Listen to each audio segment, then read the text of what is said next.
ต้นนะครับเท่าไรเลยบินเข้าไปให้มีตัวคาเก่าแล้ว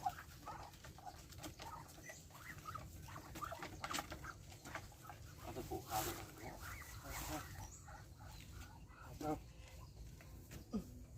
ให้เดี๋ยวบุ้มีให้ถ่ายได้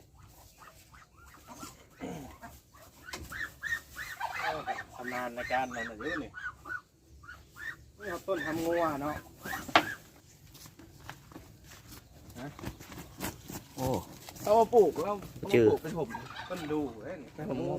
โอ้หมักขามหมักอย่างนี้อันนี้ยังสุดเลยได้เราบ่ใหญ่กว่านี้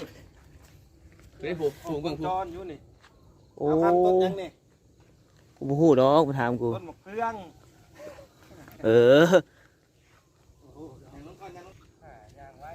เจ็บขานี่อยู่อะไรกลัวเป็ดไปต้องดูเลยเอามันคุดไปใส่ใจเด็กของน้ำไอ้น้ำพดเลยจัดการหรือไม่จัดการอ่ะโอ้ยปลาหันก้อนผดกันเลยเอาไปอย่างอันน่ะซ่าบ่อะไรจังเอามาทานอยากได้ตอนนี้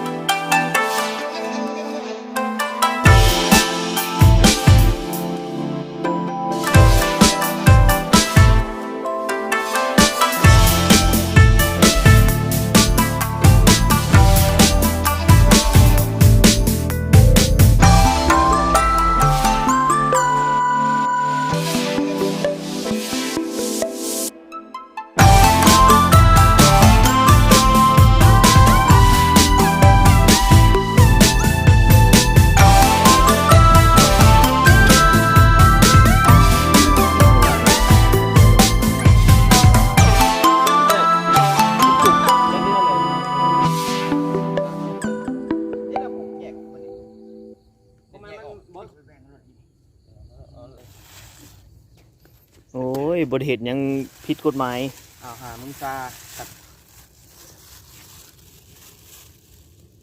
หมากยังโม่แปลงเหรอโม่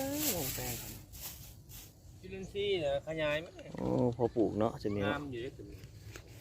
นี่แหละพอเพียงจะมีเก็บมาบาทเดียวนะเก็บในกู้ในเซลเอาอันนี้เลยมันโมแมนอันนั้นที่จ่าเอ้าเป็ดน้องนี่พวกเวียดเขาควรไว้ได้ใจเนี่ยไอ้คนนั้นมาลินส่วนในน้องกินเป็ดมาเนี่ย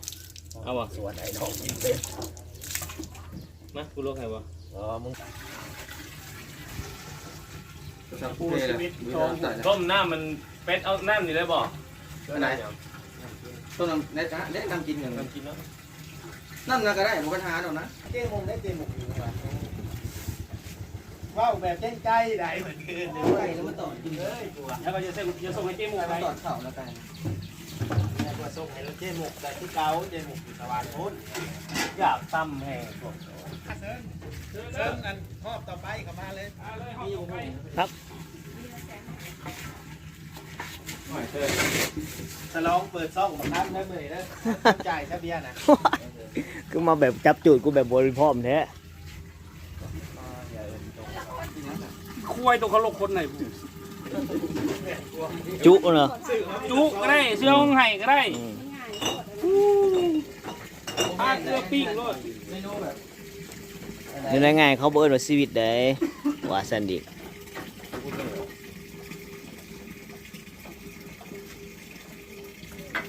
มาแม่ไปมาเล่นคนบัวชอยนี่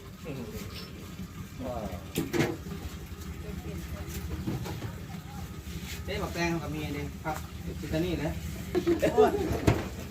ท่านเจ้าบอกว่าในนั้นนะครับรายการน้ำมันเมื่อกี้นี่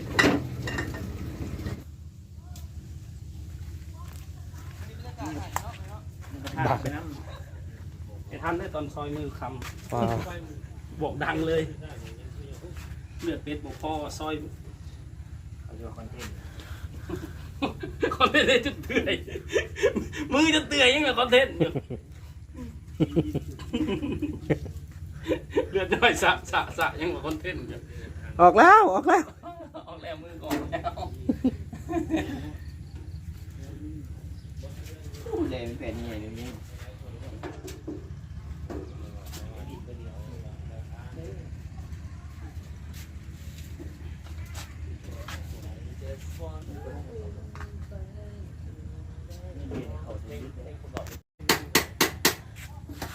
ยังบ่ซื้อแม่มบ่มีแม่ม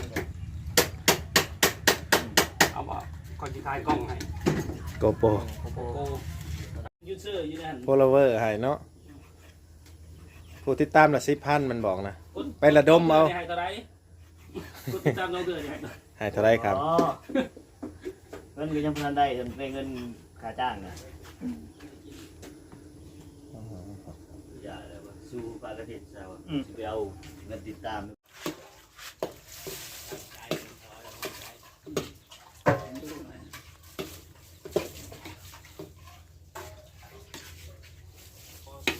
โอ้พ่อครัวพิลิกเลย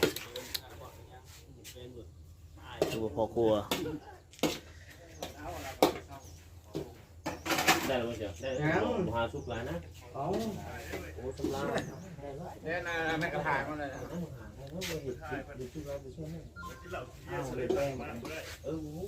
บรรยากาศก็สุดยอดเลยบรรยากาศนะ เห็นลาบก็ได้เป็นคนประมาณ5,000เห็นลาบลงก็ได้คนติดตาม มึงหายใจแรงหรือวะ บอกว่าเสียงอะไรแบบน้ำมันมันนี่ไหน พอแล้วพอดี บอกกล้ามได้ใส่น้ำหลาย กล้ามดิ ตาม กล้าบอกกล้ามมาลีก็มีแต่ข่าวซ่องแข็งแล้วกู ไปต่อ ว่ะ น้ำเดี๋ยวก่อนไป กิน ใช้หมอฮะ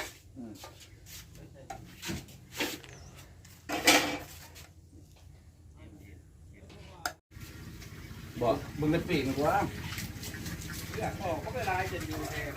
บอกเป็ดเงินลายก็สวยเลย บึงเป็ดเท่าเลยแนวหาเจ็ดอยู่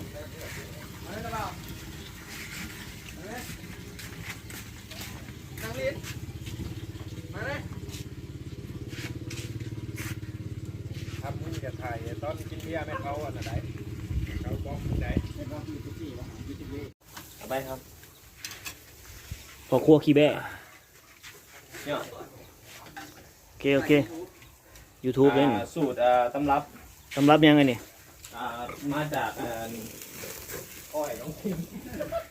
พี่ขอทางชิม เซ หุ่น ฟยงเซฟยง อ๋อจัดเต็มสำงานหนึ่งเนาะนี่วงดนตรีดาวคำมาเปิด บัวไร อ๋อตัว ลีนงมิวสิก ดีนงมิวสิกบ่นี่โอ้ มึงเพื่อนบุมีอาจารย์